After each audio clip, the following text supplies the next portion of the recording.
Nada disso. Meus amigos, um bom dia a todos, que a paz do Mestre possa nos abraçar com carinho e com amor. No nosso encontro de hoje, vamos abordar um pouquinho sobre a lei de causas e efeitos. É um estudo de pura reflexão, porque sobre essa lei nós passamos a ser escravos, vamos dizer assim, das nossas ações e das nossas atitudes, do berço ao túmulo. Porque ou as nossas ações, as nossas atitudes nos escravizam para a dor ou nos liberta para o amor. Então, é um estudo de pura reflexão. Nós todos sabemos que a lei de causas e efeitos, nós também dizemos que a lei do plantio, você planta, você tem que colher. A sementeira é livre, mas a colheita ela se torna obrigatória. E Jesus falava que a cada um segundo as suas obras. Porque exatamente o que você contribui aqui nesse planeta, você vai ter como um recado para a tua vida. Existe uma assertiva popular que diz assim: o que se leva da vida é a vida que se leva. O que se leva da vida é a vida que se leva. É exatamente esse propósito. Quando nós chegamos aqui, nesse processo de reencarnação, nós temos um objetivo de cooperar com a lei divina. A doutrina espírita ela é pródiga nesse ensinamento, porque ela nos mostra todo um potencial de informações que vem dos benfeitores espirituais para nós, para que nós possamos desenvolvê-la. E eu diria que a lei de causas e efeito, ela está atrelada ao nosso livre-arbítrio. Ela é como se fosse um sarrafo, que ela nos limita, que ela nos impõe modelos de atitude para que seja produtivo na nossa existência. Se nós observarmos, existe na lápide de Kardec, no cemitério lá na França, em Père-Lachaise, Kardec diz assim: todo efeito tem uma causa. Todo efeito inteligente tem uma causa inteligente. O poder da causa inteligente está na razão da grandeza do efeito. Observe que Kardec, já nessa assertiva, ele colocava a lei de causas e efeitos como uma produção divina. Como uma produção divina. Isso nos remete a um pensamento que nós temos que ser cooperadores dessa lei, nessa produção divina. Aí você pensa assim: mas Deus, como é que esse Deus se manifesta? Como é que ele mostra essa inteligência desse efeito na sua causa? Isso é para a gente parar para pensar. Na pergunta número 1 do Livro dos Espíritos, eles respondem a Kardec que Deus é a inteligência suprema, causa primeira ou primária de todas essas coisas. E eu pergunto a vocês e a mim: nós vemos Deus? Temos a capacidade de ver Deus? Com os sentidos que nós temos, não. Mas com a natureza ao nosso redor, que todos nós identificamos como perfeita, nós sentimos Deus. Nós sentimos Deus. Eu passei por uma experiência, uma vez visitando as cataratas do Iguaçu. Eu cheguei pertinho, assim, perto de mim, eu via um arco-íris com as suas 7 cores, e ali eu sentia a presença de Deus. A grandeza de Deus, com aquelas águas, uma queda de 70 metros, aquela poeira de água chegando em mim, o arco-íris na minha frente, as aves sobrevoando aquela cachoeira, ali eu sentia a potência de Deus. E eu chorei, porque Ele tocou o meu coração. Então, essa causa que é essa cascata, ela passa a ser o efeito de Deus para que nós possamos senti-lo. A gente observa a presença de Deus em toda a natureza. Quer ver uma gestação de uma mulher? Um filho de Deus, uma cria de Deus, sendo colocado no ventre materno? Olha só, é uma força da natureza. Uma força da natureza. Quando a gente observa o movimento de translação da Terra no seu eixo, nos ofertando o dia e a noite, o dia para o trabalho e a noite para o repouso, olha a presença de Deus. Quando nós vemos o movimento de translação da Terra ao sol, com seus 365 dias, ofertando as 4 estações, verão, primavera, outono e inverno, para que se tenha o plantio da terra, com a chuva, para as flores florescerem, para os frutos chegarem até nós. Então, é a força divina. É sobre esse efeito é que nós temos que observar e tentar pautar as nossas atividades, as nossas observâncias diárias. Porque se o Criador nos oferece uma perfeição como modelo, nós temos que olhar esse modelo e tentar trazer para os nossos dias, porque encontraremos a felicidade. Remontando ao tempo de Jesus, buscando Paulo, eu tenho estudado ultimamente as cartas de Paulo. E eu estou estudando agora a carta aos Hebreus. E uma coisa interessante que Paulo coloca aos Hebreus, que seria a sua terra natal. Paulo era turco, né, da Turquia, mas ele desenvolveu-se todo ali dentro da Judéia, naquele cenário. E essa carta de Paulo aos Hebreus, ela é muito tocante, porque Paulo, um doutor da lei, tinha um conhecimento muito grande do Sinédrio e do templo, e ele vai falar nessa carta a eles, que ele fala de coração, da inutilidade do culto exterior. Por que isso? Porque Paulo aborda dentro do próprio templo, e havia uma barganha dos pecados, das ações equivocadas com Deus. Como é que funcionava? Paulo coloca isso. Da mortandade dos touros, das aves, das cabras, dos bodes. Por quê? Porque o judeu, o hebreu naquela ocasião, ele trocava os seus pecados, os seus equívocos, os seus erros, que eram potencializados contra o próximo, porque toda vez que uma ação que você produz danosa, alguém lá na ponta está sofrendo. E simplesmente esse erro, esse pecado, como eles falavam, era trocado por uma oferenda de um sangue de um animal a Deus. Era uma barganha. E Paulo, nessa carta aos Hebreus, ele convoca, ele mostra a necessidade de acabar com essa inutilidade do culto exterior. E ele propõe um tabernáculo interno, já pautado nos ensinos de Jesus.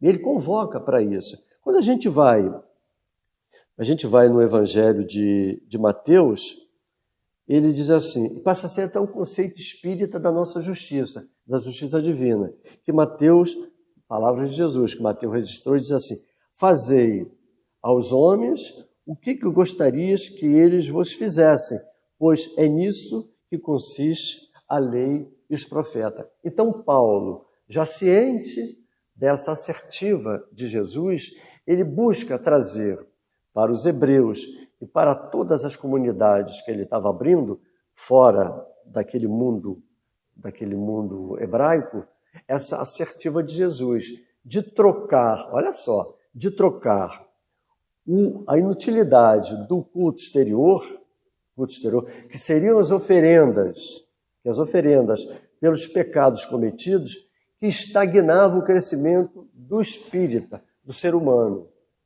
Com aquela atitude, com aquele tipo de comportamento, você estava estagnado na tua evolução espiritual. Não havia um processo de evolução, havia um processo de estagnação, um processo de comprometimento, porque cada vez que você chegava no altar, oferecia o sangue, era mais um débito que você estava contraindo junto à lei divina. Então, o espírito ele estava estagnado e contraindo débitos. A proposta de Paulo qual era? Inclusive, nessa carta, ele diz que seria o tabernáculo interior de você levar ao próximo a caridade, levar ao próximo a fraternidade. Então, muitos de nós, talvez, estivéssemos ainda pautado dentro desse procedimento. E hoje, com o despertamento interno, nós vamos ver que a lei de causas e efeitos, ela nos remete a um comprometimento de cada vez mais atuar em prol de nós, em prol do nosso próximo, através do amor, através da fraternidade. Porque só assim nós conseguiríamos nos unir aos benfeitores espirituais. Eu gosto muito das leis morais, porque as leis morais, ela passa a ser um compêndio a esse exercício de causa, causalidade e efeito. As leis morais, elas são compostas de 10 leis. A gente vai observar que Kardec, ele didaticamente, ele numerou ela de forma que nós pudéssemos usá-las a favor de nós, a favor do próximo e a favor de Deus. As duas primeiras leis, da lei divina ou natural e da lei de adoração, observem que são leis que nos remetem ao Criador. A lei natural, ela é única, ela é divina. Então, é uma lei que nos une ao universo. É nós com Deus. A lei de adoração é o elo nosso do Criador com a cria, ou melhor, da cria com o Criador. Através dessa lei de adoração, nós temos um comprometimento pessoal com o Criador. As leis que se seguem são leis próprias nossas, para serem trabalhadas diariamente, dia e noite, com o objetivo que as nossas ações, os nossos atos, as nossas causas produzam efeitos salutares que remetem à lei divina, que é a lei do trabalho, é uma lei do trabalho, onde você vai fazer com que as tuas ações sejam produtivas em consonâncias com o petitório divino. A lei de reprodução, que é a perpetuação da espécie. Essas são leis nossa, com o nosso objetivo de um crescimento pessoal. A lei de conservação, que é uma lei que nos remete ainda aos instintos de preservação. A lei de destruição, que nada mais é uma lei de reconstrução interior de cada um, abandonando o homem velho, um convite do abandono do homem velho, ainda maturando seus instintos inferiores e trocando por sentimentos elevados, para que o produto das nossas causas sejam, o feito das nossas causas, revertam em produtos lá na frente, lá na ponta, e produzindo frutos saborosos. Agora, vêm as leis que nos remetem, que nos confrontam com o próximo, para que possamos atender às necessidades do próximo, que é a lei de sociedade, é o convívio que nós temos no meio das nossas famílias, no meio dos nossos amigos, dentro do nosso trabalho. É um compromisso, é um chamamento de atitudes dentro da sociedade, de engrandecimento com o próximo. A lei do progresso, que nos remete, que nos convida a cada vez mais progredir, e para você progredir, as tuas ações têm que ser ações benéficas. A lei de igualdade, onde todos nós somos iguais perante a Deus, as nossas ações têm que ser produzidas no sentido de entender que o próximo, ele é igual. O direito que nós temos, ele também tem. Se nós pautarmos sobre essa lei de igualdade, todas as nossas ações, os frutos serão frutos saborosos. A lei de liberdade, porque nos remete ao livre-arbítrio, mas um livre-arbítrio, ele tem que ser pautado na condição de fronteiras. As nossas atitudes, os nossos direitos terminam quando começa o do próximo. Então, a lei de liberdade, ela é fundamental, mas é uma liberdade vigiada, respeitando o direito do próximo. E a última lei, que os espíritos dizem, que talvez seja a mais que traz mais equidade, é a lei de justiça, amor e caridade. Justiça, amor e caridade. É a lei que representa a providência divina. A gente vai ver que a justiça, o amor e a caridade. No centro do universo, o amor. O amor representa o sentimento. Se esse sentimento do amor divino sair do centro do universo, o universo fica balançado. É como fosse um hálito divino sustentando o universo, o amor. Bom, o amor é um sentimento. Agora, o amar é ação. O amar é um verbo, é um convite para que esse sentimento do amor seja traduzido num verbo de amar. A justiça, ela tem 3 vertentes. Ela tem, uma delas está dentro da lei. Ela tem a liberdade, a igualdade e a fraternidade. Liberdade, igualdade e fraternidade. Então, a justiça que norteia a lei de sociedade, ela tem que estar pautada dentro da liberdade, igualdade e fraternidade. Sem isso não há justiça.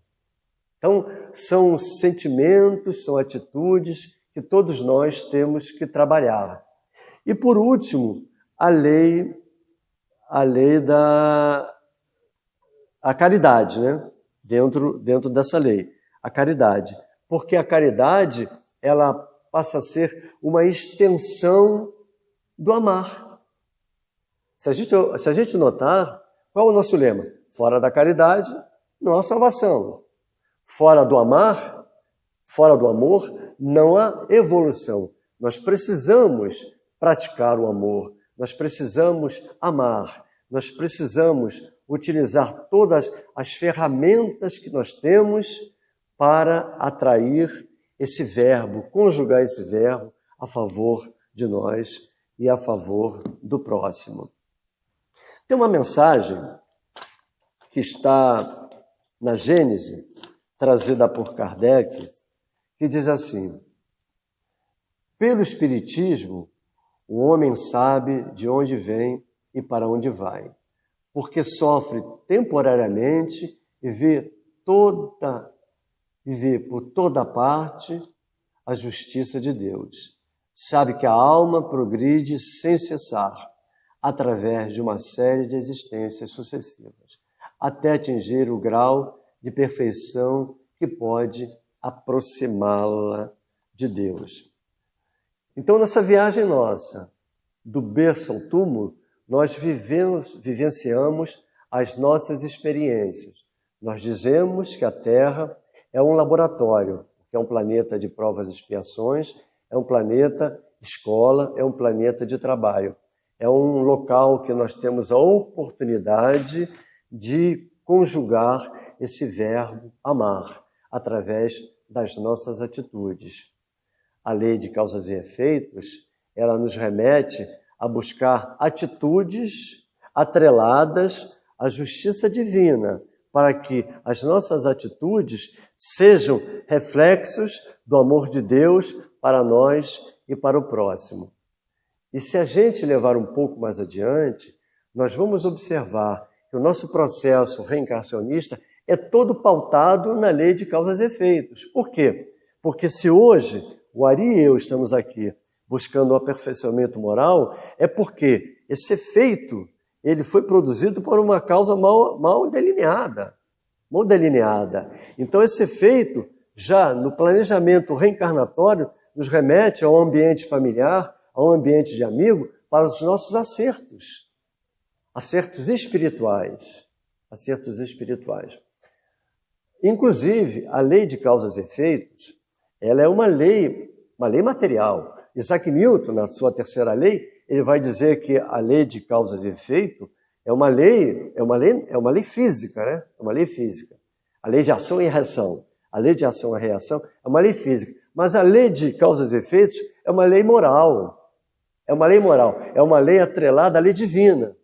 Então, meus amigos, é trabalhar sobre essa lei divina, entendendo que toda ação, que toda causa que eu produzo, que eu faço, ela vai produzir lá na frente um efeito. Esse efeito ele pode ser salutar ou pode ser danoso. Vai depender da nossa atitude. E entendendo que o nosso projeto aqui é de produzir efeitos que coadunam com a lei divina, como está na lápide de Kardec, que todo efeito inteligente tem uma causa inteligente. Somos convidados a cada vez mais, em nome desse amor do Criador para conosco, buscar causas inteligentes para que os efeitos sejam inteligentes e nos entregue uma felicidade interior. Não um culto exterior, mas uma felicidade interior. É isso aí, meus amigos. Então, muito obrigado.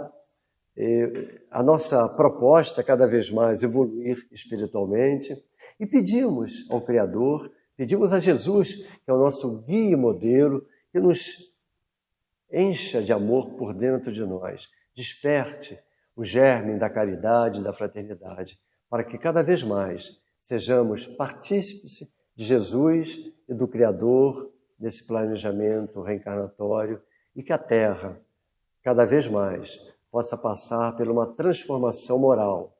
E cabe a nós sermos colaboradores desse processo de tornar a Terra um planeta de regeneração. Que a paz de Jesus nos envolva. Graças a Deus.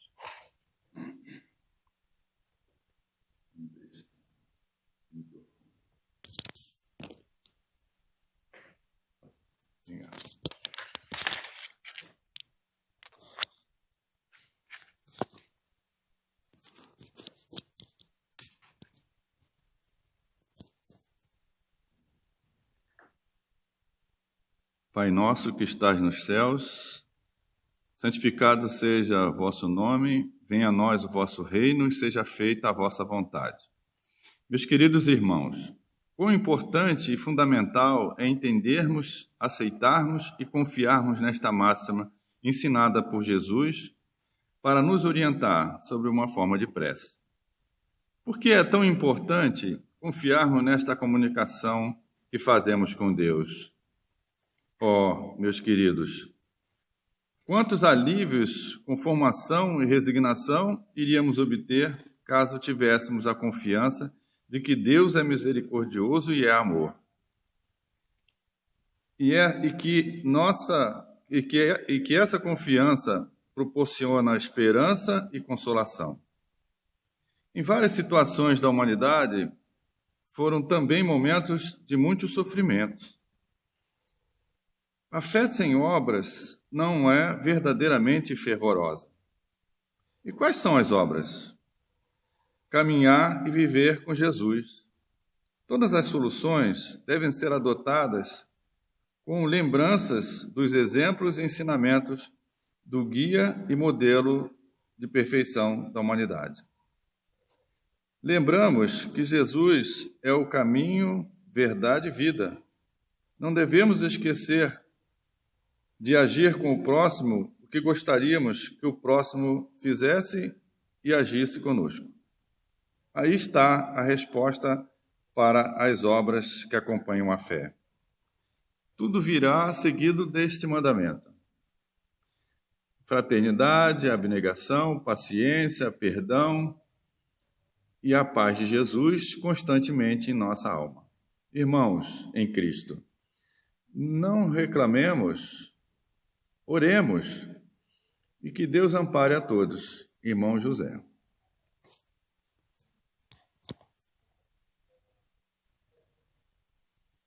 Pode fazer uma prece de encerramento? Vai fazer a página?